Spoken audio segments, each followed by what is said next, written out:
Get your ears wrapped around the Golden State Media Concepts Basketball Podcast. All the scoop you need to know from college basketball to the NBA and even March Madness. News of your rising stars. Topics on and off the hardwood. This is the Golden State Media Concepts Basketball Podcast.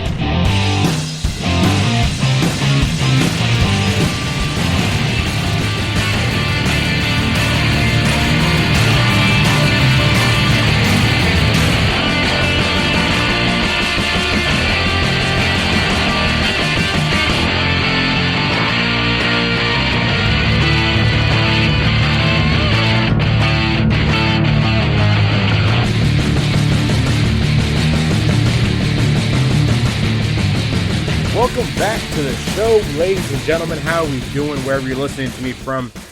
It's Eddie coming live from Culver City, California, where we've got some gloomy weather, not so great weather. We've got it, but you know, it's starting to feel a lot more like California. We got a lot more tourists back in town. We've got some more our vaccines put in arms, so it's starting to feel like the city's coming back. We've got some indoor dining going on. We've got some outdoor dining going on. It's been good. Lakers and Clippers are expecting fans here in Los Angeles at Staples Center here pretty soon. But so much to get to on the show, ladies and gentlemen. I have an action-packed show. I want to get into it right away.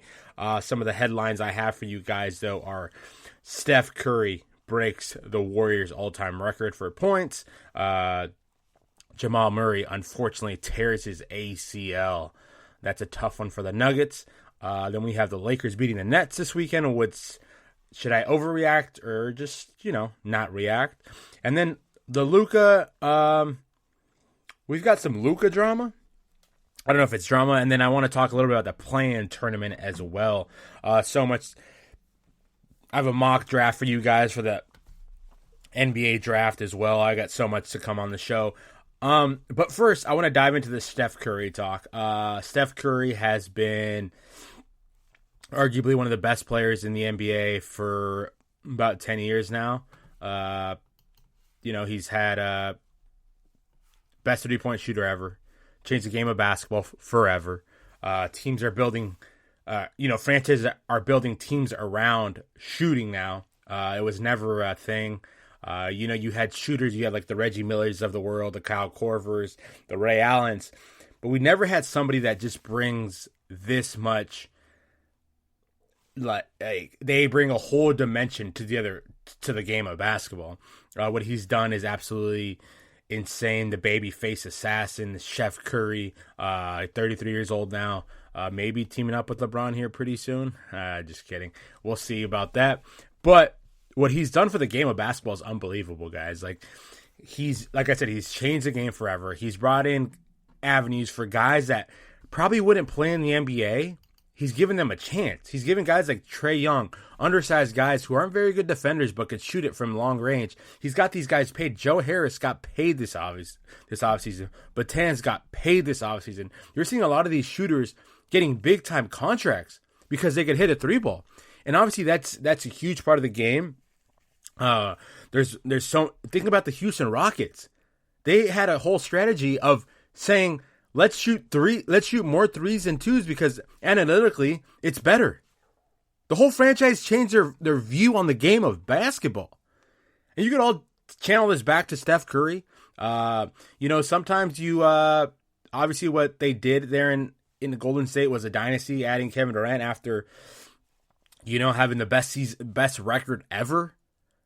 But this guy is a cornerstone. This guy is Steph and Clay, those two guys, man, they are something to watch. They're special. Obviously, Clay, the last couple seasons, he's been banged up, but he'll be back next year. But Steph, going back to Steph, he broke Wilt Chamberlain's record. 17,783 points. No one's really come close to it. Steph had last night. If you didn't watch the game, go watch the replay of that game. He had 21 points in the first quarter. I mean, he kind of knew. He was 19 points away, I believe, to breaking it. And he just went after it, and he ended up with 53. He had a hell of a ball game, and they beat a good team in the Nuggets that I've got some devastating news to talk about the Nuggets with their star. But let's keep a little focus on Steph for now. He has almost 24 points averaging a game this year. He leads the Warriors franchise in assists, 3-pointers, turnovers, and then free throw percentage. The guy doesn't miss free throws. He missed one last night, and he started laughing, and I think Steve Kerr was laughing as well. But they just talk about this guy's career accomplishments. So he's played 745 games, averages 34 minutes, field goal percentage is 47%, averages 43% from threes. Like that's the babyface assassin's a killer. And then rebounds, almost 4.5 rebounds, 6.5 assists, but 23 points average in his career. He's averaging 30 points this year. He's obviously had to do a lot more with no Clay, he doesn't really have any help, absolutely no help to be exact. So more credit to him. He deserves some MVP talk. Not MVP, like he won't be a front runner, but he deserves to be in the conversation for what he's done. Obviously, right now, I think they're a game back. Let me look at the standings. Yeah, no, they're actually in the play-in game right now. They're in the 10th place for the play-in game, which we also have a lot to talk about in the play-in game. That's kind of made some headlines this week with play-in games and all that good stuff. What that brings. But Steph, he deserves all the credit in the world. Congratulations to him and his family that's a huge accomplishment, leading any franchise in points. I think that record held for over 5 decades, I want to say. That makes sense, right? The last time he played. But yeah, man, Steph, good for him, passing Wilt. Yeah, that's crazy. And he will be the best Warrior ever. It's not really close, to be honest with you. I don't care what anybody says. What he's done for that city, what he's done for that franchise, just special. So shout out Steph for doing that. But now let's go over the team that they played. Jamal Murray and the Nuggets. That's a tough one to me. Young superstar in the making. Denver's in 4th place right now. They're going to really miss Jamal. And I don't think, he'd missed the last 4 or 5 games with knee soreness. So it was almost like it was knocking on the door, if you want to say. But, you hate to see that. And then I also want to talk about the condensed season after I talk about this here in a second. But Jamal Murray is one of these kids who last year, Kentucky kid Canadian actually, who was kind of in a league of its own in the bubble. He was playing out of his mind. They came back and beat the Clippers 3-1 from down 3-1. He's only 24 years old. He was a 7th pick in the 2016 what am I trying to say? 2016 draft. He's averaging 21 points this year. He's kind of struggling. He was struggling. Some games he wasn't playing all that well, and but he's still a stud. He's young. Like I said, he's only 24 years old. Like hasn't even hit his glory years in the NBA. So this is a tough one for the Nuggets organization and the team in itself. He brings so much to the table. Him and Joker were a hell of a 1-2 punch. He does a lot of their scoring actually, and it's a tough one. It's a tough one for the Nuggets. You hate to see a guy like this with so much potential, so young, such a good player. You hate to see that stuff, and I wish him nothing but the best. I hope he recovers fast, but this is going to be a tough one for the Nuggets. This is going to be like I said, he's their guy.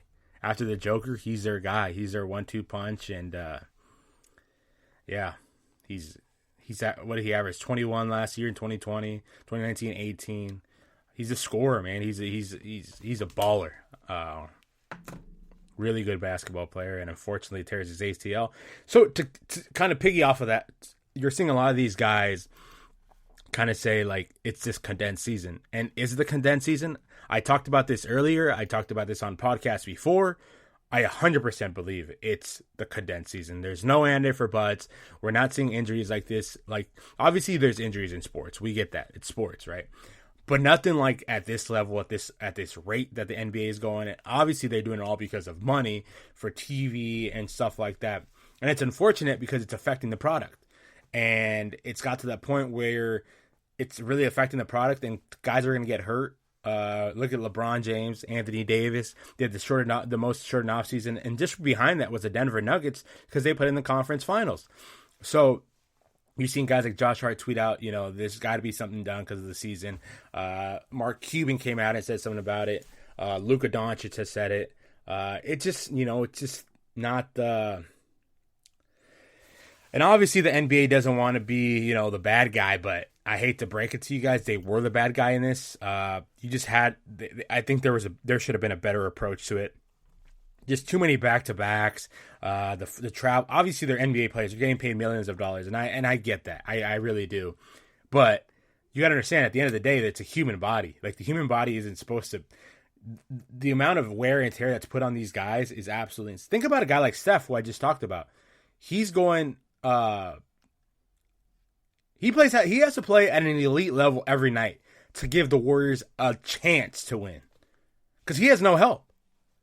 Steph Curry has to legit play at an elite level, elite level, to give him a chance to win, and that's just a chance to win. Can you imagine these other guys? It's just tough. These top tier guys that have to play huge. There's no off nights. There's absolutely no off nights in the NBA right now, and with this play-in tournament that I'm about to go into here in a second, a lot of guys don't want to do it. Like, what's the purpose of it? They're saying, right? Like, why? Like, are we rewarding bad teams, giving them a chance? So they're almost negating the regular season. So only the top 6 teams kind of have a buy into it, right? And now the 7th, 8th, 9th, and 10th teams have a chance to get in. It's anybody's ball game when anybody wins on any given night in the NBA. These guys are professionals. But is it like kind of taken away from the regular season? Is that what it is? It's just tough. And I think the NBA could have gone a lot better about this. I really do. There's too many back-to-backs in different cities. Like for say the Lakers played in New Jersey, or who the Lakers play? They played in New York last night, and today they play in Charlotte. Obviously, it's not a long flight and whatnot. They're getting privately chartered, but you're still getting on a plane. You're still getting getting in altitude. Then you're coming down. You're sleeping in a different bed every night. It's a human body. Obviously, these are elite athletes that are in the best shape of their lives. But at the end of the day, it's a human body, right? And you've kind of got to take that into account. And it's a tough thing for any player, I think. Obviously, they're the best at what they do, but the NBA had to be better. They got to be better. And there's only about 19 games left in the season. So it'll be interesting to see how, these injuries play out. And you're going to see, you really can't rest guys either, because you're trying to get into the playoffs, obviously, right? And then once the playoffs come, it's even more ramped up. Playoff basketball is always at the extreme. It's, the best energy. So it's an interesting season. I think Adam Silver and his crew could have done a little bit better of maybe like shortening the season, right? Maybe not putting all those games in, maybe having some days off, maybe having something. I think they could have just done a better job. But at the end of the day, it's a money business. I always talk about it. We always talk about lettuce on this show. It's their lettuce, their cheese, right? And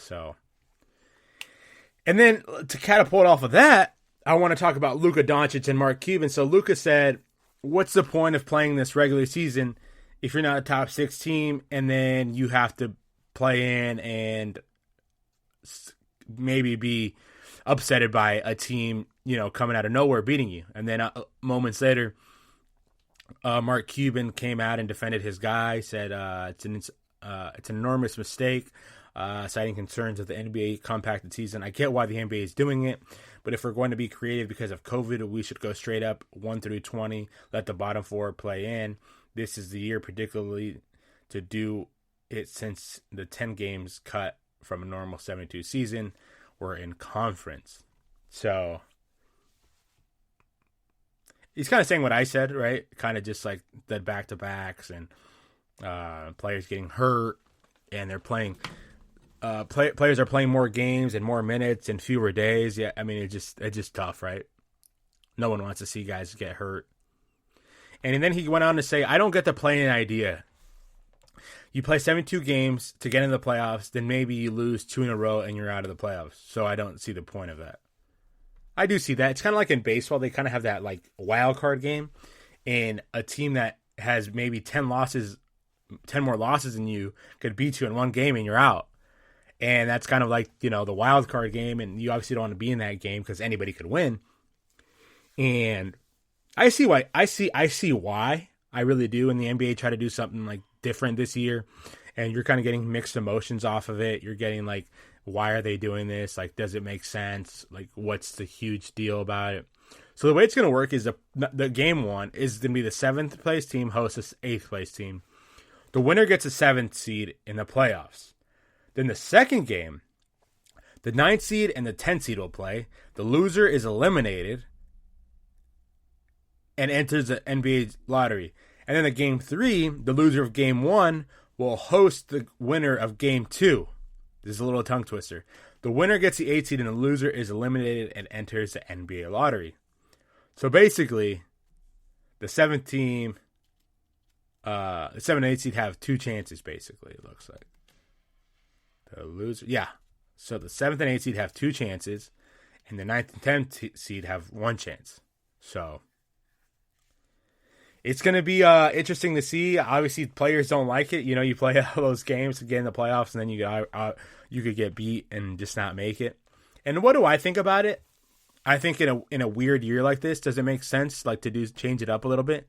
Maybe, but I'm a very not an old school type of guy. I do like change, but not when it comes to like sports and impacting. Like, I don't like that. Like, I like things for the better. So like, the replay. I love the replay, right? I love the fact that how the NFL does it. Like, if you win the first one, you get a second one. I love that, and I think the NBA is adapting that. So I do like that. That's a good change, right? That's like putting pressure on the officials to make the right call, because you're seeing a lot of officials now make these calls, like boneheaded calls, and now they're like teams could go review them. But I think if you win the first one, you should be able to get a second one. Now, people are saying if you win the second one, you get unlimited ones. Like, if you keep winning them, you get more. I don't think that's right either. I think you should put like a cap on it, maybe 2 or 3, at most. You don't want to slow the game down. You don't want to slow the rhythm of the game down. That's just not what it's about, right? I don't like that. But like changing like things like this, like it's like fun in thought, right? It's like, it really is. It's fun in thought. It's fun for like maybe like a charity tournament, but like in the NBA, I don't know. It like puts pressure. Like, getting into the playoffs is tough already, and now you're basically condensing it to 6 teams. So if you have 6 teams, like the Lakers, for instance, don't want to fall to that play-in tournament because anybody could win, basically, right? So if you're a 6 seed, you're basically fighting for the top 6 seed instead of the top 8 seeds. So, and obviously it gives teams that are like right on that cliffhanger, like the Warriors or like the Memphis Grizzlies, like a team that's like struggling this year, a chance, right? And that's what these like top teams are like. Why are we giving these teams a chance, right?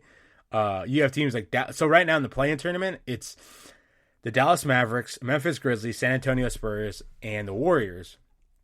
And the Pelicans are a game out, and then the Sacramento Kings are 4 games out, and then. So it's like it's tough, right?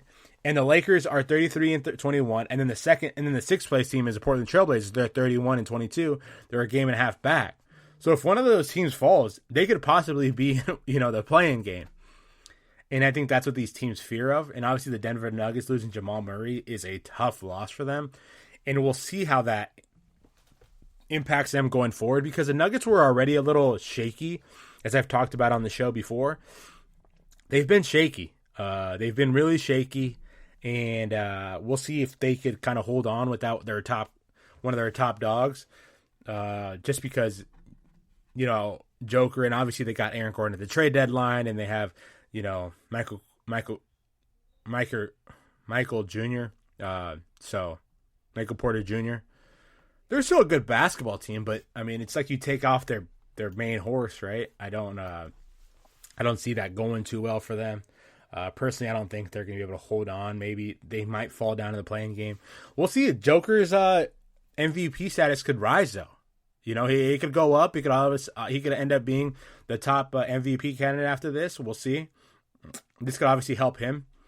But like I said, it's going to be tough. It's going to be tough.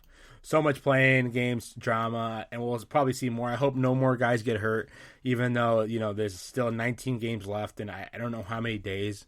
So we'll see. We've got so much exciting more news to come. We've got so much some games I want to react about this weekend. There were some good basketball games that I want to talk about this weekend. The Lakers beat the Nets. Should we take anything from that? Kyrie takes another day off, a leave of absence, kind of a personal reason, he said. So the Clippers are getting hot again. We talked about the Clippers getting hot. The Pelicans, Zion, again, looks absolutely amazing. The Knicks have covered in 6 straight games. We'll talk about that here in a second. We'll be right back after this brief message, ladies and gentlemen. So much more to get to. I'm excited for this show. Thank you so much. I'll be right back. Are you looking for the very best NFL and college football podcast? Then check out the GSMC Football Podcast. Get the latest football news both on and off the field. From the NFL Draft to trades to the rumor mill to the NFL Combines, they got you covered. That's GSMCpodcast.com/football-podcast. Get updates on college rivalries, game day insights, and much, much more. It's football talk the way you want it. This show eats, sleeps, and breathes football. Don't forget to like them on Facebook and follow them on Twitter. Visit GSMCpodcast.com for more info.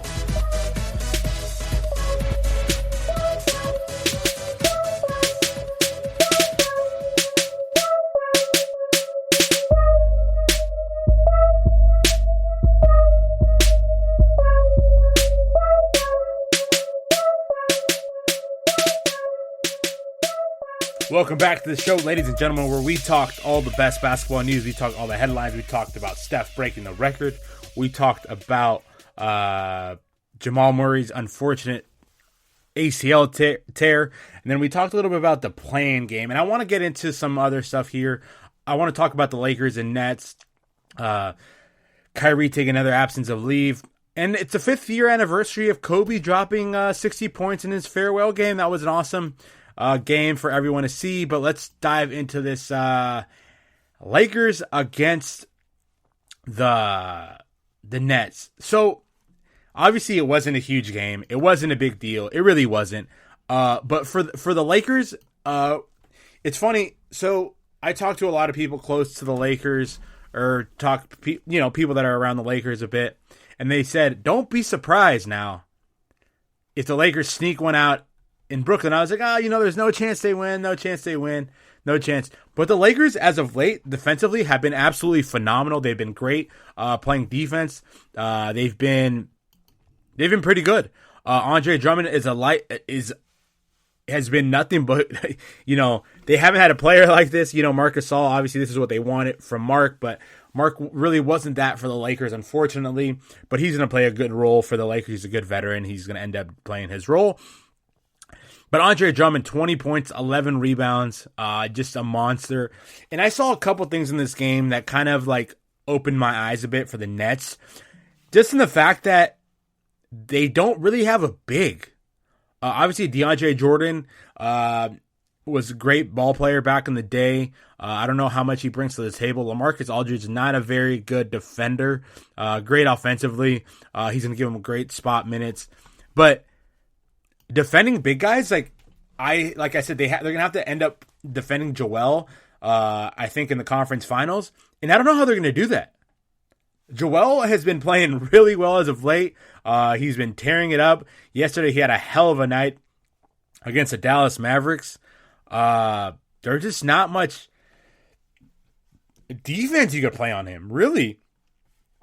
So that's gonna be interesting to see. It almost seemed like if the Nets were they almost saw that, LeBron and AD were out and no Kyle Kuzma also. They're like, this is just the Lakers, beat up Lakers. It'll be a walk in the park. Let's just kind of show up and call it a day. But no, the Lakers came out to play. Andre Drummond, a huge 20 points. Like I said, 11 rebounds. Markieff Morris is playing well, I think, 14 points. Dennis Schroeder got thrown out with a little altercation with Kyrie Irving. And, Kyrie Irving, I want to talk a little about Kyrie. It's a really kind of a sensitive thing, and I'll talk about it here a little bit later. But the Lakers shot from three. They shot 55%, almost 60% from three, 19 of 34. That was something. That was a hell of a ball game. And the net shot 5 for 27. Obviously, Kevin Durant played, but only 22 points. And I don't know. It was a big. Now, should I overreact or just another game? So, like I said, I'm just going to take bits and pieces from the game. Obviously, for the Lakers side, I think Andre Drummond, we saw what he could do against teams, like rebound and just put backs and kind of pick up. The thing about when LeBron and AD come back is you're going to have to double team one of those two. So I don't think Drummond has ever had such a big paint to roam around and kind of just pick up balls, kind of put back balls. I don't know if it's ever been a thing for him, and he's gonna be able to do that. He really is. It's gonna be interesting to see that. I love that. And then Ben McLemore taking another bits and pieces with huge 17 points, 5 for 10 from three. He started off slow, then got going. He's just going to get open looks to the Lakers off the bench. That's kind of what they thought Wes Matthews was going to be for them. Kind of space the floor a little bit. Let the big guys roam and let the guys eat, and then he just kind of kick it out in the corner, kick it out for elbow three.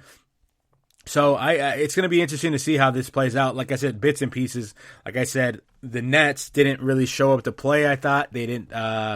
They didn't bring that much fire, to be honest with you. They seemed flat. They seemed a little flat. Kyrie was having a good game until he got kicked out.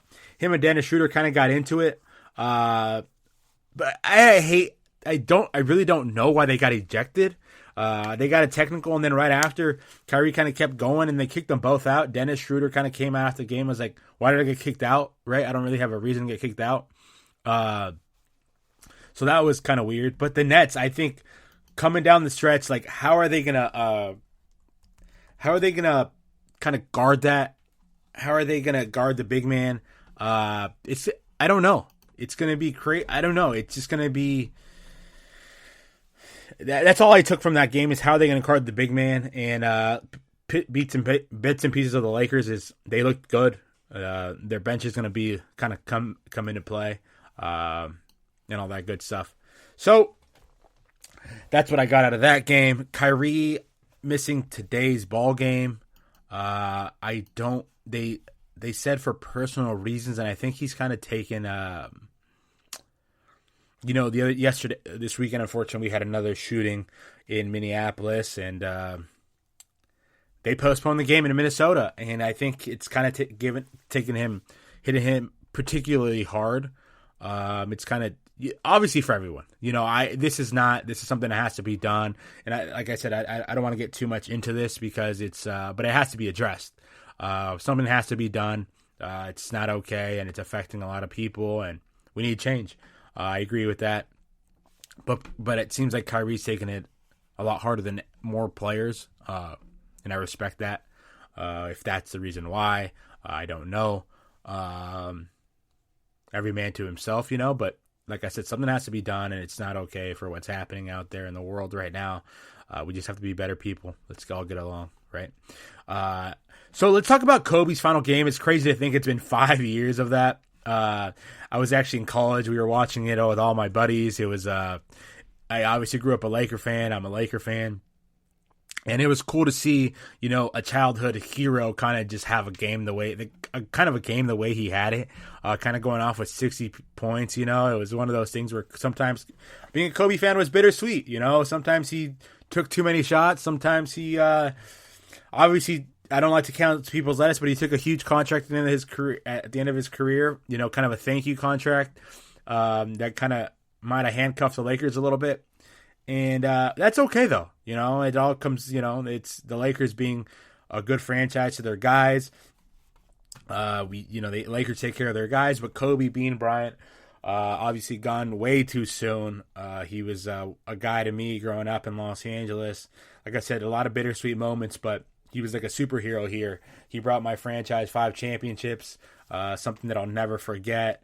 The memories of him winning ball games, of him hitting game winners, all that good stuff. It's like something that you don't forget as a kid. You're kind of sitting there watching with your brothers or sisters and in the living room kind of going like, man, this guy is a superhero. That's kind of what we thought my entire life. And then for him to pass away the way he did, that was obviously tough. No one wants to see that. And all the people that were in that helicopter, obviously him, his daughter, and a couple other people. Our prayers go out to their families. But it's crazy to think that was 5 years ago. Kobe playing basketball in his last game 5 years ago. He dropped 60 points against the Utah Jazz, kind of going out the way Kobe would, a shooter. I don't think he rested much in that game. That was a special night. I'll never forget that night. There were so many people. Jay-Z was in the courtside. Adam Levine. There were so many big faces courtside. What he brought to the purple and gold was absolutely something, like I said, I'll never forget as a kid. Like it was like a superhero. It was like Batman, and it was just something that was insane. And obviously his jerseys will hang in the rafters at Staples Center for the rest of as long as basketball's around. He's a legend. His career points, 25 points, 44% from the field, 32% from three. His will to win. I heard a great story yesterday of Julius Randle. The Lakers played the Knicks. And the sideline reporter for the Knicks said a story of something like, so Julius Randle has obviously elevated his game this year and has kind of taken it to the next level. And he told her a story of, when they have all these back-to-backs, they play these games in different cities, Kobe would like to go do a shoot-around at a local high school, right? And he would get off the plane, go to a local high school and play, right? That was kind of his deal. And work out, perfect his game. Everyone knows he was a nut about his profession, about his footwork. Everything about Kobe's game was hard work, dedication. We all knew that, right? So Julius Randle landed at this, I forget what city it was, but at a high school, and the athletic director was there waiting for him to kind of open the door for him and kind of, guide him through his work, guide him through the way to get in and out of the gym. And he said, man, I appreciate this so much. You don't see this happen anymore. Guys don't do this anymore. What you're doing is absolutely amazing. And actually, to be honest with you, the last guy to do this was Kobe Bryant. And Julius Randle said it was like a heartfelt moment. He got the chills. And he said he got all this work ethic from Kobe Bryant, right?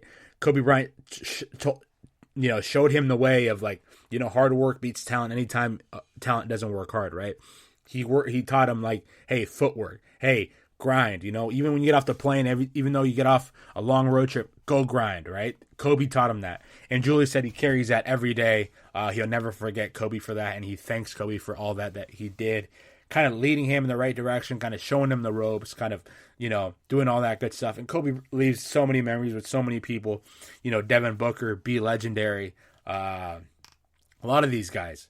And it's obviously too soon for him to be gone. It's tough. But 5 years away from that 60-point game where you almost knew as a Laker fan or as an NBA fan, you knew he wasn't going to pass the ball.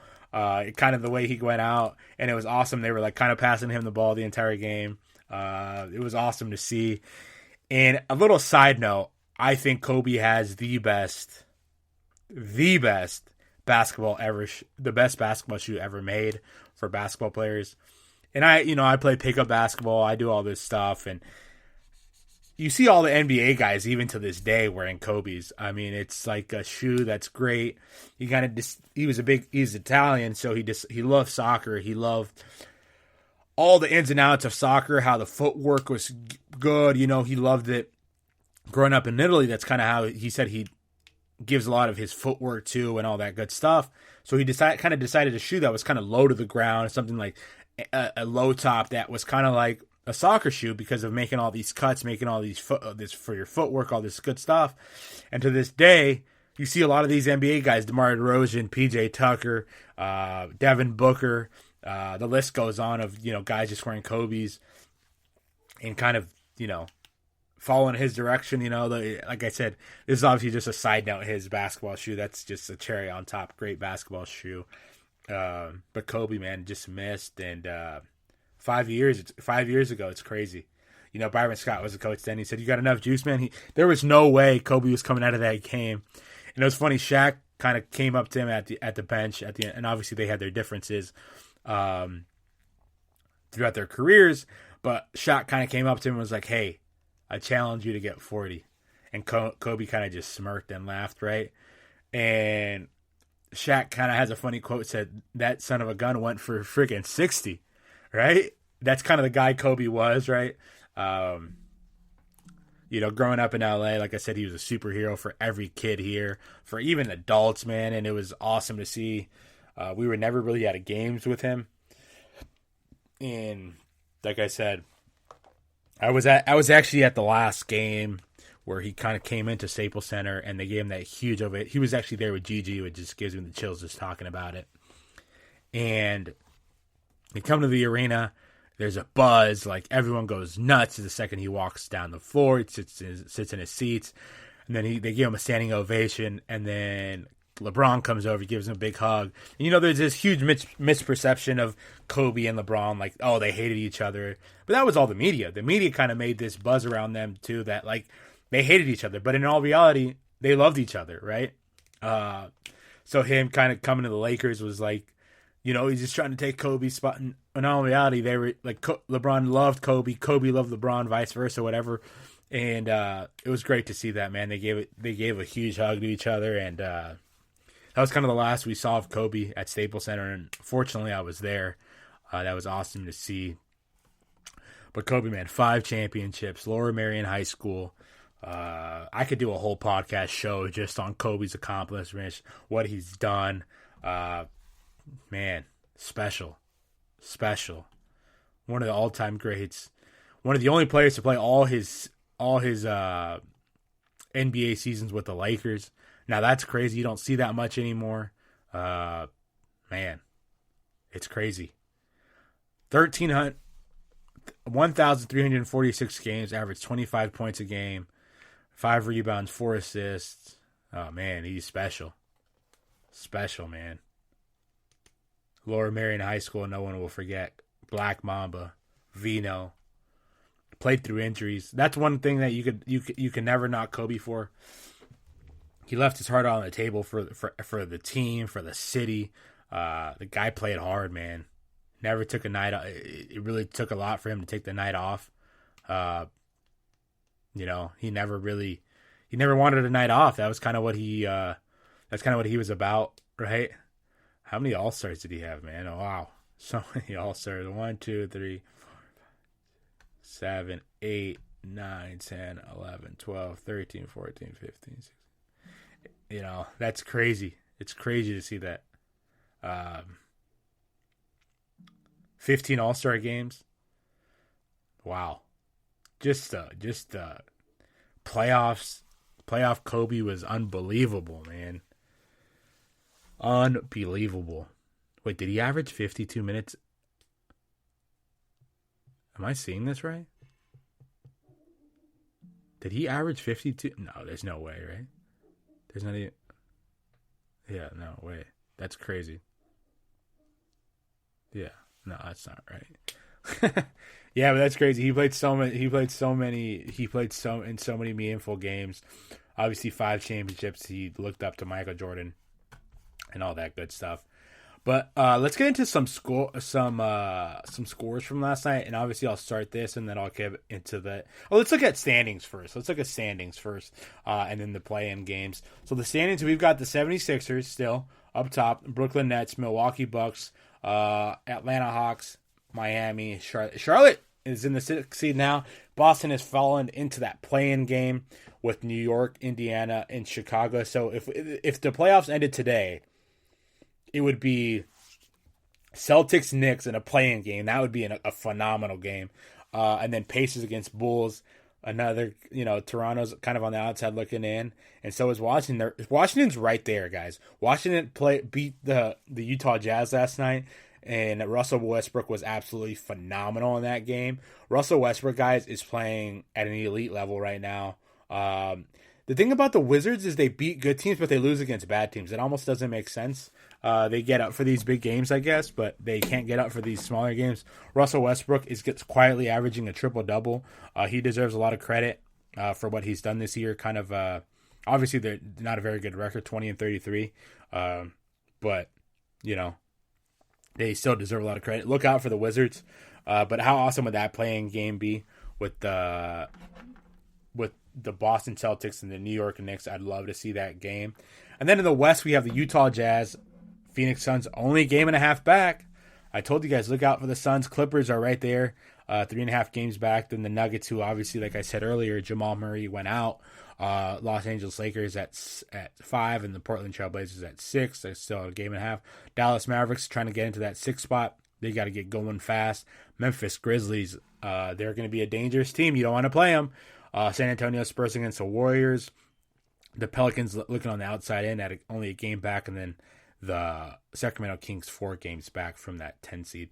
The Warriors could be an interesting game if they're in that playing game, because like I've told you guys before, I had my segment on Steph, the greatest Warrior of all time. He could go off at any given moment. Literally any given moment, Steph could go off, and he could go win a game. He could upset one of these teams. Look out for that. I'm telling you, he could upset one of these teams and go win one of these playing games. That's a team that I don't want to play. Is the two teams that I don't want to play that I'm scared about, or there's a couple teams that I'm scared about in the playing game that could hurt somebody, are the Memphis Grizzlies with John Morant. John Morant could go off. The Golden State Warriors, Steph could go win a game by himself like he did last night against the Nuggets. And then the Pelicans. Those are 3 teams that you don't want to play in the playing game. You just don't. The Warriors are legit.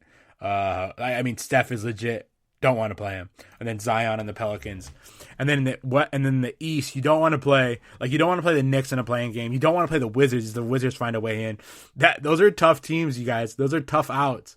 They could come at you at one game. For one game, you know, obviously not in a series. You know, in a series I don't like them. But in a one playoff game, look out for them. So much more to get to on the show. We've got some scheduling that's coming up, some big games. I got my mock draft to drop for you guys for the college kids, and so much more to get to. Hold tight. We'll be right back. Tired of searching the vast jungle of podcasts? Now listen close and hear this out.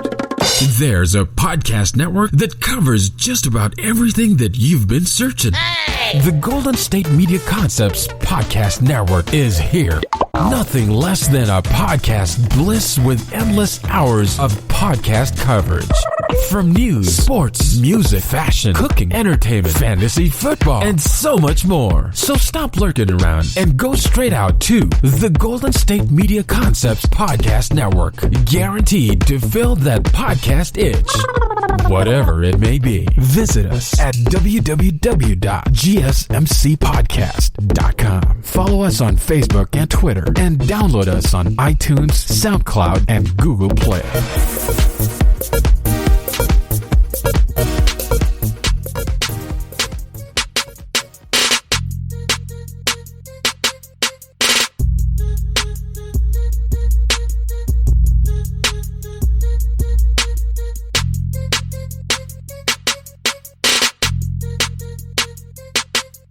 Welcome back to the show, ladies and gentlemen. I want to touch a little bit more on the Nuggets situation and how this Jamal Murray injury kind of affects a lot. Obviously, not just this year, but some crazy. It's not crazy, but some future. The future of the Nuggets, to be really honest with you, because it's late in the season. I also want to talk about the rookie class of this year. I want to talk about some past games, some scores, and some and then we're gonna get into some power rankings to end the night off. But I kind of want to get into this Jamal Murray. I touched on it a little bit, but I want to get into a little bit more what this injury really means for the Denver Nuggets. Obviously, him being hurt is tough for a lot of reasons. Not only because he is the pick and roll guy with the Joker, But he's almost like the heart and soul of that team as well. We've seen while he's been hurt, they've kind of mix some lineups around that. They have Morris coming off the bench and they have Campazzo kind of starting, who's kind of a grittier, smaller guy, getting your, he's a gritty kid. He's a gritty guy. But last night we kind of saw a little bit of how teams might exploit him. He's 30 years old, from Argentina, was playing overseas. He's a pesky guy. I like his style, but he just he's just a smaller guy, right? And we saw last night, like Steph Curry kind of said, the clip is kind of going viral a little bit, like get off me type of thing, whatnot. And in the playoffs, when games get like to the half court, teams like to exploit that stuff, right? It's not like in the regular season where you could kind of hide in behind guys, all that good stuff. But it's not so much in the regular season as in the playoffs. But then, the Nuggets might fall. You don't want to get into that play-in game because, like I said in the earlier segment, that play-in game could be dangerous. The Memphis Grizzlies are all of a sudden dangerous. The Warriors are dangerous. The Pelicans are dangerous in a one-game season, in a one-game playoff game. But going forward for the Nuggets, what this does for is, next year they've got a decision to make with Michael Porter Jr., with Aaron Gordon, who they just traded for.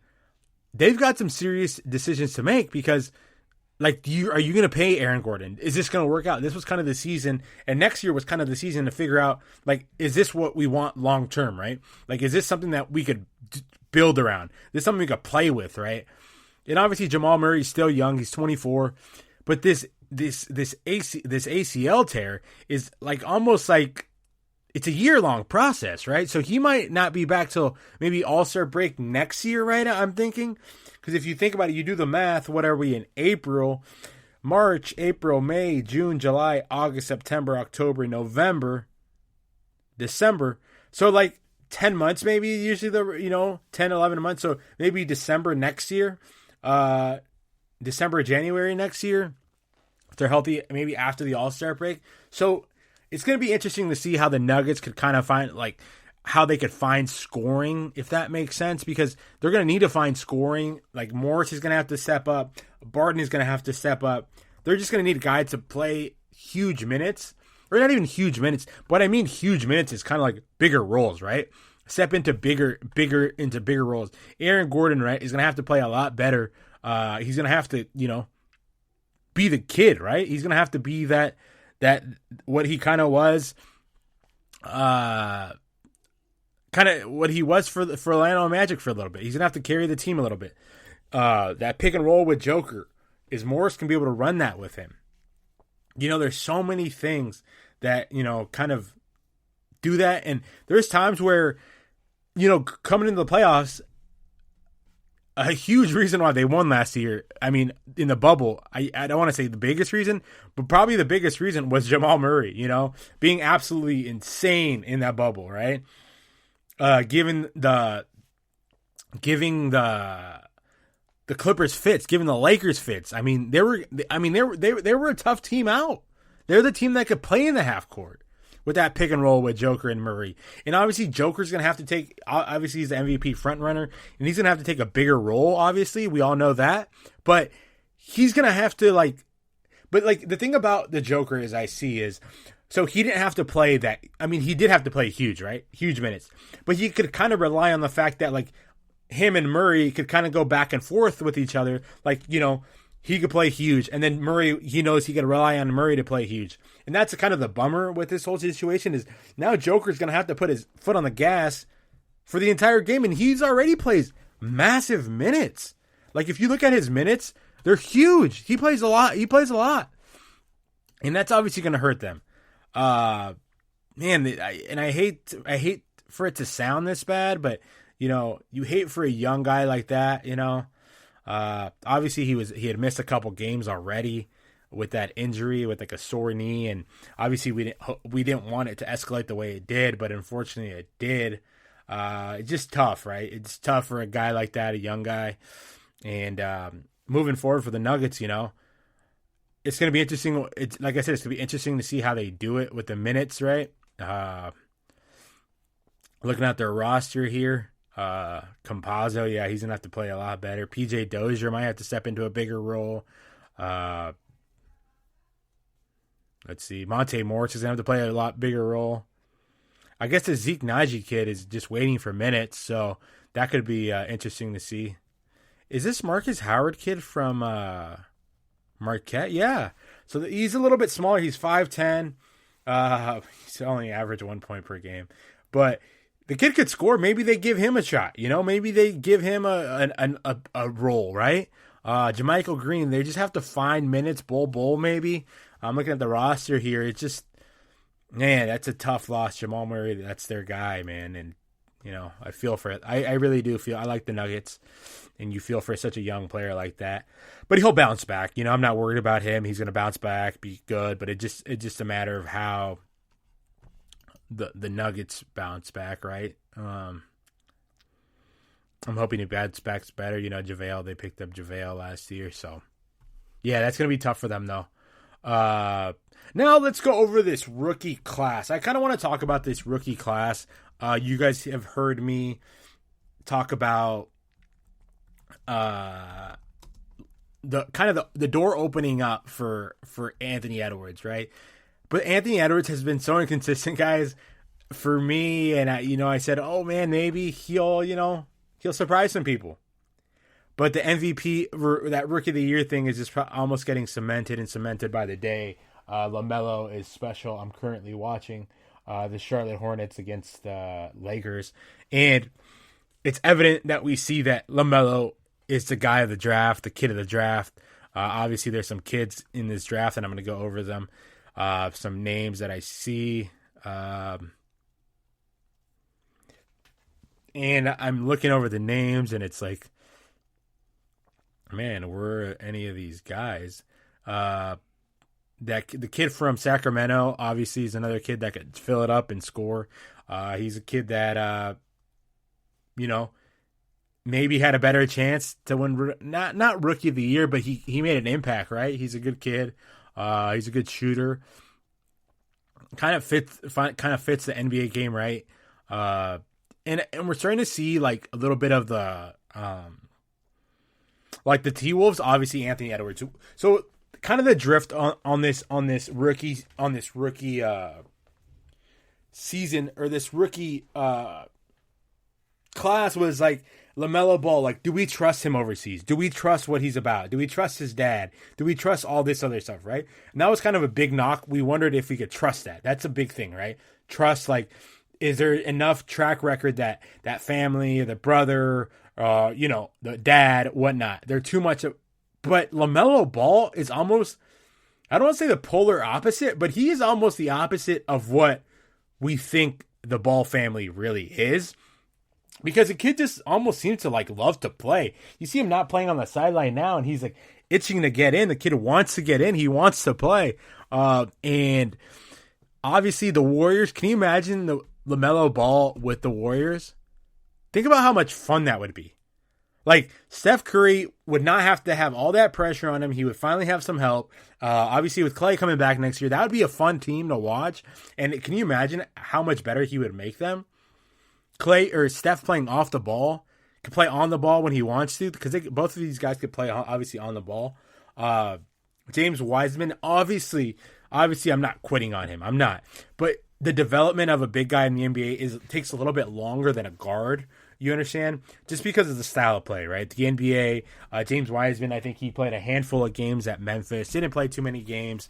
And that's going to take some time. And I don't want to quit on him yet, because he did show signs of he did sign some good signs for the future. But the thing about the Warriors and James Wiseman, it's a weird situation, right? So he has to like almost develop. So the Warriors are a weird situation, right? So they still have Steph. They still have, obviously Clay is hurt. So they really just have Steph, right? And that's kind of their go-to guy and kind of pieces just around him. And Wiseman was supposed to maybe take the load off of him. So the thing about developing bigs is it takes a while, right? It's just not like you throw a guard into the NBA, they can kind of adapt a little bit bigger. these big men, they're grown men. You're playing against a grown man. You're playing against a guy who's, the Andre Drummonds of the world. You're playing against the DeAndre Jordans of the world. Karl Anthony Towns, obviously a young guy, but could play the Jokers, Rudy Gobert, just to name a few, Nurkic. And the list goes on and on and on. Every team has their big man, right? And James Wiseman is still young. He's still a kid. But the Warriors are trying to win, right? So it's hard to develop a kid and kind of make all those mistakes you can make usually from a lottery team because, they're not expecting much yet, right? There's still like a year or a year or two of development, right? And on the Warriors, they almost want to win. So he really couldn't develop. He couldn't make all those mistakes that a rookie guy could make, right? If that makes sense.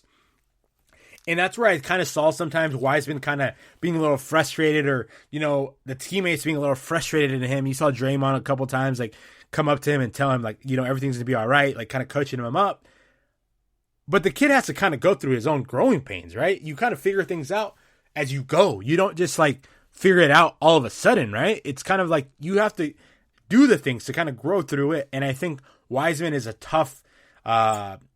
was put in a tough position. He really was. Because the Warriors, they were a dynasty. They kind of thought he was going to be a little more developed than he came in. So it's tough for Wiseman. It is. And like I said, it's his first year. I may be overreacting. And I'm not overreacting. I'm just saying, kind of talking the facts, right, of what the Warriors thought they might have had. And they probably still do have because the kid is good. And then Anthony Edwards, the number one pick for the Timberwolves. He's kind of what we all thought he was, right? It was kind of he had game, just the feel of the game. Sometimes maybe too fast for him, or sometimes he might not be as developed as LaMelo Ball, a kid who's kind of he kind of gets basketball, right? He kind of gets a pace of play, right? He kind of knows what's coming, or kind of knows, he's played overseas with grown men, and obviously that helps, right? Anthony Edwards is obviously a kid that with the utmost talent, the kid is, he's so gifted, naturally gifted. And we see a lot of these nights, and I've said, let's not put Anthony Edwards to sleep yet, because I do like Anthony Edwards. I really do. I've said it. I even opened up the Rookie of the Year campaign for him because I thought he could really make a splash. I thought that, with LaMelo being out, he could step up and kind of be the front runner for that. Obviously, I don't think it worked out that way yet. The Timberwolves are just so, what's the best way to say it? Streaky in a sense, right? You don't know what you're getting from D'Angelo Russell, and I don't know if they're going to end up keeping him long term. But obviously, Karl Anthony Towns and him have something good going there with Anthony Edwards and Karl Anthony. I think they could build around that, kind of get going. But as we're seeing here, LaMelo is better than anticipated. Right, obviously he got hurt. No one could forecast that. And guys getting hurt, but I think if we have to do it all over again, I think the T-Wolves. That's always the case, right? Going back, and it's always funny to see Obi Toppin for the Knicks. Obviously, wasn't. I don't think he's. It's gonna be tough for Obi Toppin, to be honest with you. The thing about Toppin is my thing with Toppin is is he going to get minutes? Because Julius Randle's obviously their guy, right? Julius Randle coming from the Lakers, or I'm sorry, is he gonna be that, right? Is he gonna be able to take minutes from Julius Randle? And I don't think so. Basically, when he just wants a rest. So Julius Randle's in a pretty good situation, I would say, right? But Obi Toppin kind of slow to develop, got hurt. So he's, these are still young guys that, you still can't, you obviously can't quit on or for any sense, but, it's kind of a tough situation. But LaMelo, I'm looking at this draft. Let's see here. Who else? Cole Anthony's been banged up. Tyrese, that's a kid from the Kings, so I think, probably the second, third best player in the draft. A lot of these kids, to be honest with you, have not really. It's Quickly, obviously, for the Knicks. I like him. He's a good player. And then who else do we have here that's kind of made some noise? It was funny. it's funny, Anthony Edwards, being such an innocent guy, he said today, they interviewed him, and he said, because Alex Rodriguez is interested in buying, or it's probably going to buy the Timberwolves, and he's like, who's Alex Rodriguez? I don't even know who Alex Rodriguez is. If you haven't listened to Anthony Edwards' interviews, do me a favor and go listen to his interviews. They are so funny. They're to die for.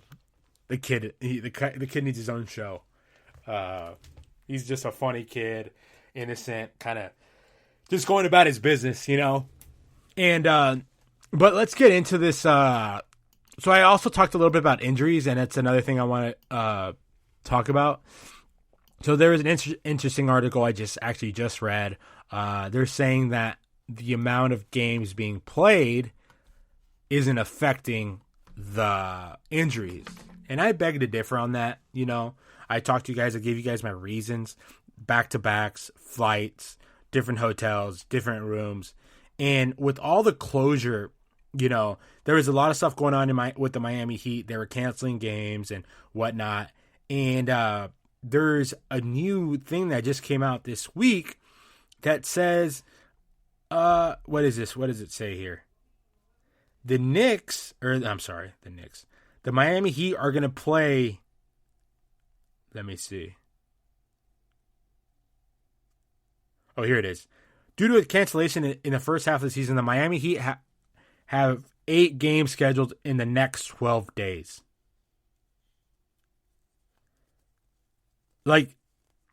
And John Morant just pointed out that the Grizzlies are in the same situation. So let's look. Let's look at these. Think about that.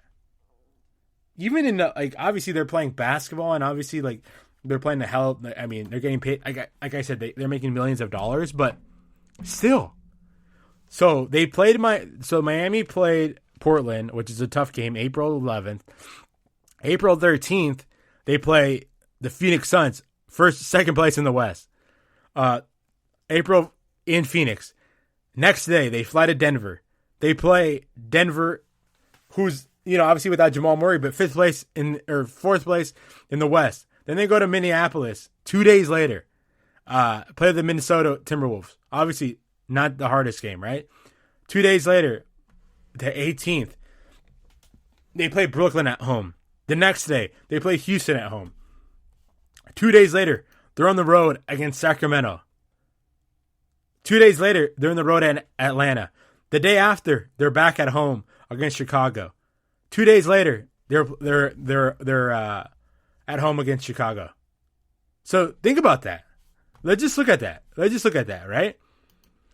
You're going from, you just played Portland, so then you catch you're the next day, that night you fly into Phoenix. The next day you fly into Denver in altitude. You're playing in altitude, right? The next day you're playing in Minnesota. The next day you're flying home, right? Then you got to play the Brooklyn Nets. So you finally get to sleep in your own bed for a night. But the next day you got to go back to the arena and play the Rockets. Then the next day, you probably fly out that night. You go to San Antonio. And obviously these are 2-hour flights. But still, it's the fact that you have to do it, right? And then play basketball at a high level. And then 2 days later, you go to the Atlanta.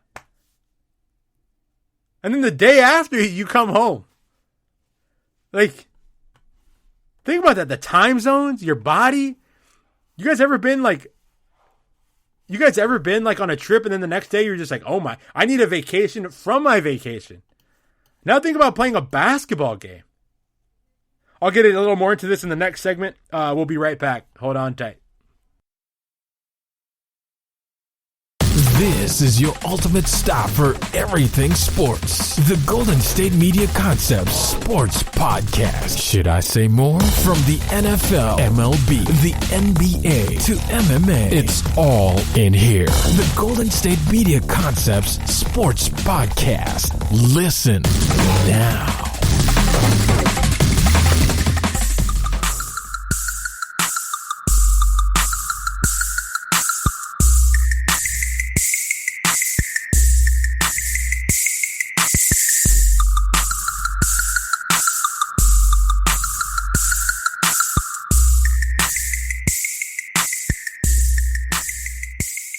Welcome back to the show, ladies and gentlemen. So we kind of touched upon so much good stuff. We touched upon the Nuggets, the poor Nuggets. We touched upon the rookie class and what I thought about that. But I want to dive into this. I want to keep talking a little bit about this. The scheduling for the NBA. It's absolutely terrible. And now I'm like really fired up because now it's like more than one team that has to go through all this. So I talked about the Miami Heat, right? They have to play, what did I say, 9 games in 12 days or something like that. Is that what I told you guys? Now think about that. Think about when you have like a layover. Like I was saying, sometimes you just need a vacation after a vacation. It's crazy. It's crazy. So I want to talk about it. And now the Memphis Grizzlies are apparently the same thing.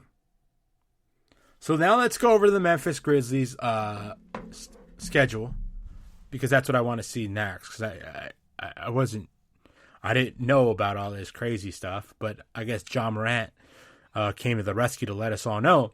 So April 12th, they played the Chicago Bulls at home, which Jamal Murray had an insane dunk. If you haven't seen it, look it up. It was absolutely crazy.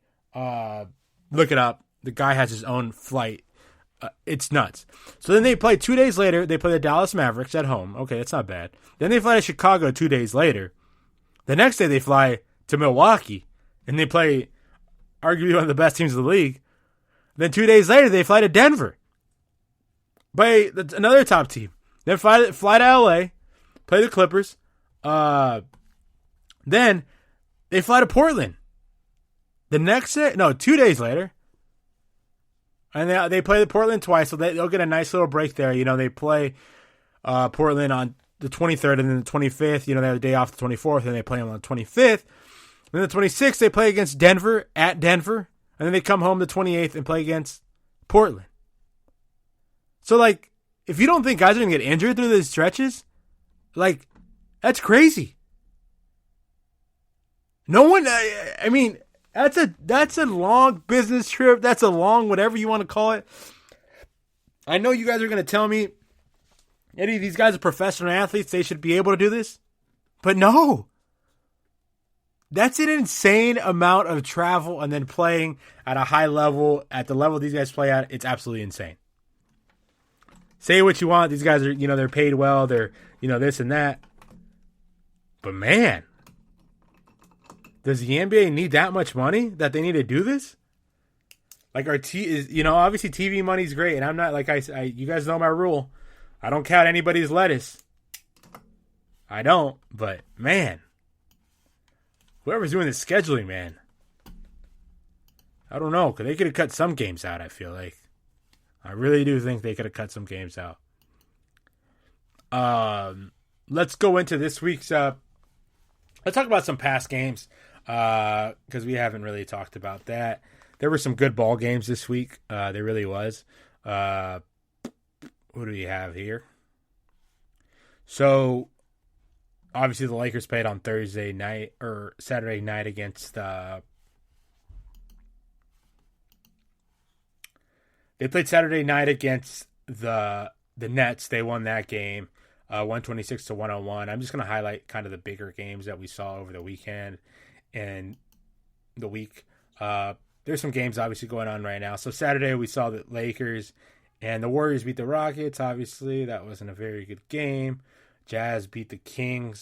76ers beat the... So then Sunday slate was pretty good. The Celtics beat the Nuggets. Unfortunately, they still had Jamal Murray. Bucks beat the Magic. The Knicks beat the Raptors.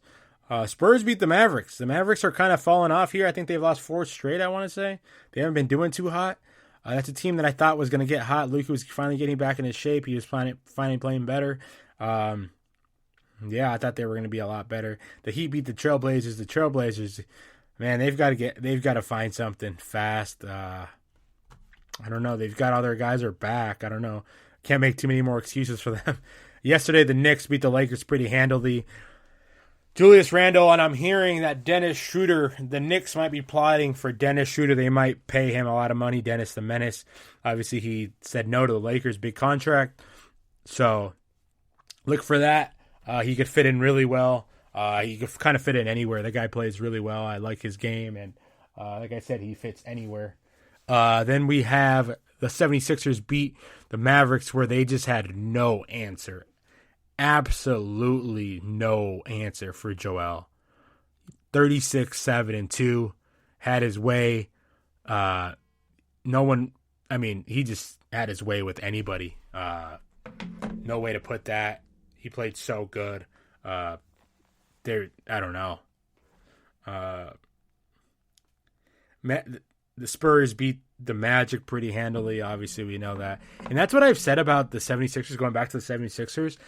Like, they're going to be a wreck. They're going to be a problem to mess with. Like, the Nets have a problem. They don't have anybody to guard Joel. They can't guard the big man. I've said this. They can't guard him. Like, what are they going to do? What are they going to do? I don't know. We're going to have to look up for that. Obviously, they can outscore anybody else, but if they play a half-court game, man, they just don't have anybody. They're going to have to double, triple team them. I don't know. Grizzlies beat the Bulls. Zach LaVine had 21 points, 9 assists. The Grizzlies, man, look at that. Look up for that highlight Jamal Murray had. It was absolutely insane. Pelicans, again, they beat the Kings. That was a good game. De'Aaron Fox had 43 of his own. Brandon Ingram, 34. The Wizards, Russell Westbrook. No one's really talking about Russell Westbrook. Another triple-double, 25, 14, and 14. Guys, he's having a hell of a game. Donovan Mitchell, 42 points. He called game. That's a team, man. I told you guys. That's a team you don't want to see. The Wizards are a team you don't want to see. You just don't. Playing the game, anybody could win. Nuggets, Warriors. Warriors obviously got the win. No Steph Curry had a huge night. Passes up Wilt Chamberlain. 53 points of his own. And they're, another team you don't want to play a one-game series with. You don't. It's just, obviously for the Nuggets, we've talked about it. Jamal Murray is hurt. If you watch it, if you listen to my show, that's all I've been talking about today. The Suns beat the Nuggets. The Suns beat the Rockets, 126-120. Nets and Timberwolves got postponed for what happened. Obviously in Minneapolis. It's a tough situation. It's tough. It's just tough, right? Lakers are currently in the lead against the Hornets, 81-75. Kyle Kuzma has 20 points, and he also has a poster. Look out for that. Clippers are up 122-111 on the Pacers. Thunder, Jazz. I guess Lou Dort had 18 points in the first quarter or something like that. Something crazy. 41-39. They're still up. Look out for the Jazz. Mitchell could get hot at any moment. The Nets won pretty handily against the Timberwolves, 127-97. Let's see this box score. I don't think Kyrie played. No, Kevin Durant had 31 of his own, 11 for 15 from the field. That's efficiency, ladies and gentlemen. 4 for 6 from 3. Blake Griffin, 4 points. Let's see how Aldridge did. Did Aldridge play? Looks like Aldridge didn't play. Joe Harris, 23 of his own. The Lakers kind of took Harris out of the game this weekend. Let's see what my boy Edwards had. 27 points, but a minus 39. 8 for 22 from the field. Sheesh. 2 from 11 from 3. He couldn't throw it in the ocean tonight. Obviously had 27 points, but man, that's a lot of shots. That is a lot of shots. Looks like Karl Anthony Towns didn't play as well. They didn't get much production from anyone. D'Angelo Russell had 15, but man. Anthony Edwards, 8 for 22. 2 for 11. It's not a very good night for anybody. If you're playing pickup, if you're playing anything. Who else do we have here? Celtics, Portland. That's going to be a game on TNT tonight. Heat, Sun. That's another good game. We've got a lot of good basketball coming up for you tonight and later today. Now let's get into this power rankings. We got to get into this power rankings. It dropped earlier today. And I look at that a lot. I really do. Just to measure, to see where teams are. And I go through it every week with you guys to kind of talk about it. So this week, what do we have this week? Let's see. Teams of the week. The Clippers were 4-0 this week. The team is finally, look out. I told you guys they could get hot at any time, but for the Clippers, it's not really what they do in the regular season. We kind of know what that's about. The Clippers have done this in the regular season. We got to see what they could do in the postseason. That's kind of what their memo is going to be about, right? Movements in the ring. Let's see, teams to watch. Obviously, the 76ers. They've got some tough games. It looks like the Sixers play James Harden and the Brooklyn Nets on Wednesday. That should be a good game. Tomorrow night, Luka Magic. They play Luka Magic on Monday, and then they play the Clippers on Friday. Those would be some good games. Now let's look at the ranking. Let's start from obviously 10 from the outside looking in. The teams that have dropped out. The Portland Trailblazers last week at 9. They're at 11 this week. The Grizzlies dropped to 12. They were 10 last week. Who's in? The Lakers are in. Lakers are in the top 10. Obviously, they're still number one in defense, what's kind of keeping them afloat, ladies and gentlemen. Frank Vogel deserves a ton of credit. No LeBron James, who was arguably playing the best defense of his career. Anthony Davis, arguably one of the best defenders the NBA has. And then Andre Drummond was out of the lineup, in and out of the lineup. Guys, first in defensive rating. That's pretty impressive. That's just impressive.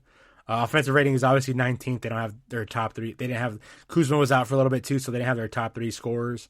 That'll change. So they're at 10. They're kind of Miami Heat jumped from 13 to 9. Miami Heat offensive rating 24, defensively 6. So that's pretty. They've got to get better offensively, and they will. Victor Oladipo unfortunately got hurt. That they were looking pretty good with him. So we'll see how long he's out. Hopefully, it's not a long time. I pull for the Heat. I like the Heat. I like the culture. I like everything they do there up in Miami. The Dallas Mavericks are hanging on at 8, 10th in offensive rating, and 15th in defensive rating. That's something that they've got to get better at defensively. Obviously, we know what Luka Magic does. They just, to me, like they rely on him so much. And Porzingis, I don't know what the deal is with him. He's got to be healthier. Milwaukee Bucks fall from 5 to 7. Offensively, they're 5th. Defensively, they're 7th. They're going to get their act together. But they're a lot like the Clippers. They're like the Clippers in the East for me. No one really cares about what they do in the regular season at this point. It kind of just depends on what they do in the postseason, and that's kind of what their motto is. They want to go play deep into the postseason, and Giannis, it looks like he's determined to do it. They've got Philly this week. They got Memphis, the Knicks, and Sacramento. That'll be it's not the easiest, right? So then coming in at 6, the Philadelphia 76ers, who I still think they're 14th in offensive rating and second in defense. Defense wins championships, as they like to say. People like to say, right? They got Dallas, Brooklyn, and the Clippers this week. That's a tough stretch. We'll see. Giannis. Embiid is still, he could still win the MVP to me. There's not really many people that could guard him, I don't think. So it's gonna be interesting to see how that plays out. And I still like the Philadelphia 76ers coming out of the East. The Los Angeles Clippers jumped to 5. They were in the 7th seed last week. Now they jumped to 5. We kind of see, is Paul George's injury for real? Like, what's the deal with that? Obviously, they say some people say he's playing on one foot. Like I said, nobody's worried about the Clippers in the regular season. They're all about postseason, right? They play Indiana this week. They have Detroit. Games that game should win. And then Philadelphia should be a tough one, and then against Minnesota. So I see them going 3-1 in that stretch. The Clippers, tough team to beat. Nuggets at 4. Obviously, this was a little bit before we saw that Golden State Jamal Murray injury. Obviously, they're still a good ball club led by the Joker, the MVP frontrunner. They're 16th in defensive rating, 4th in offensive rating. They're going to be they're going to be fine. They're going to be a tough out. They're still going to be a tough team, and we'll see what happens with them. They're going to need a lot of guys to step up. I had a whole segment on it. You guys have heard me talk about that. The Brooklyn Nets are interesting. They're in third place. Offensively, they're second, and defensively, 25th. We've talked about this so much. We've talked about this at length on the show. How do they do defensively? How do they stop a big man? How? I've talked about this. How are they going to be able to do that? You know, obviously that injury from James Harden is still, it's a hamstring. It's one of those things that's like lingers throughout, you know, unless you like take all the time. You could take, that's just a time thing. Not much you could do about that. You just got to take time off, let it heal on its own. So that's going to be interesting to see what happens with James. Kyrie's been off, I guess. I don't know. He just took a personal leave. They play Minnesota, who, you know, they beat today. They play Philly, which will be a tough game. Then they play Charlotte and then Miami. The Utah Jazz come in at 2, ladies and gentlemen. Defensively, they're third, you know, and offensively, they're third. That's called balance. That's called a really good balance. They score about 99 points a game, which I think was 16th, middle of the pack. They've got to get better. Donovan Mitchell had a hell of a night last night. He looked good. It's one of those things where, I don't know, we're going to have to see how that plays out. And Donovan Mitchell, you know, I've talked about him at lengths on the show. They're kind of going to depending on him as far as he goes. And I think, like, you know, they're going to have to make a nice comeback. They're going to have to play like a total unit, you know, to get going. So, and then coming at number 1, the Phoenix Suns. The Phoenix Suns, I tell you, ladies and gentlemen, hell of a ball club. You know, 5th in defensive rating. Monty Williams doing a great job. 7th in offensive. They just scored 98 points a game, which is 24th in the association. So they beat the Utah Jazz, and obviously that would be a hell of a playoff matchup. We'll see if the Suns, Devin Booker, like I said, he's got some pressure off him with Chris Paul. Chris Paul's kind of been like a relief for them. Chris Paul's one of those guys that when he comes on your team, you like kind of take a step back and you could kind of breathe because you know Chris Paul's gonna get you going. Chris Paul kind of takes the weight off your shoulders, and I said that. I talked about that at length on the show. Chris Paul, what he does for the Phoenix Suns is so much. They've got Houston coming up this week, who they should beat Miami, which will be a good game. Sacramento, which they should take care of, in San Antonio, who always plays tough. But the Phoenix Suns, how about that? Have a night. I like that. Now let's look at the MVP race. The MVP race is still the odds. Let's see what the odds are here. So I'm seeing, who are my trackers? The Joker's at 2 or at 1. I don't think this is my list that I wanted to see. Where was my list? I lost my list. But let's just go off this list. So the list that we have here is the Joker's obviously won. Then, you know, that they had their tough one.